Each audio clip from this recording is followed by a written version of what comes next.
ಇವತ್ತು ನಂಗ್ಲಿ ಗ್ರಾಮದಲ್ಲಿ ಧರ್ಮರಾಯ ಸ್ವಾಮಿ ದೇವಸ್ಥಾನ ದ್ರೌಪದಮ್ಮನವರ ಕರಗ ಮಹೋತ್ಸವ 55ನೇ ಕರಗ ಮಹೋತ್ಸವ ಬಹಳ ವಿಜೃಂಭಣೆಯಿಂದ ನಡೀತಾ ಇರೋದು ನಮಗೆಲ್ಲರಿಗೂ ಕೂಡ ಬಹಳ ಸಂತೋಷವಾದಂಥ ವಿಚಾರ. ಇಲ್ಲಿ ಅನೇಕ ವರ್ಷಗಳಿಂದ ಬಹಳ ವಿಜೃಂಭಣೆಯಿಂದ ನಡ್ಕೊಂಡ್ಬರ್ತಾ ಇರ್ತಕ್ಕಂಥದ್ದು ನಾವೆಲ್ಲ ನೋಡಿದ್ದೀವಿ.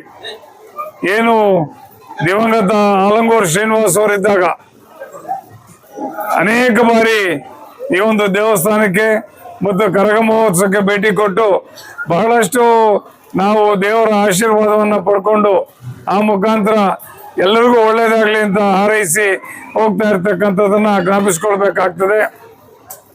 ಈಗ ಏನು ನಮ್ಮ ನಂಗ್ಲಿಯ ಎಲ್ಲ ಮುಖಂಡರು ನಮ್ಮ ಒಂದು ಇವರನ್ನು ಎಲ್ಲರನ್ನೂ ಕರೆಸಿ ಆ ದೇವರ ಆಶೀರ್ವಾದವನ್ನು ಪಡ್ಕೊಳ್ಳಿಕ್ಕೆ ಸಹಕಾರ ಕೊಟ್ಟ ಎಲ್ಲರಿಗೂ ಕೂಡ ನಾನು ಅಭಿನಂದನೆಗಳನ್ನು ಸಲ್ಲಿಸ್ತಾ ಇದ್ದೇನೆ.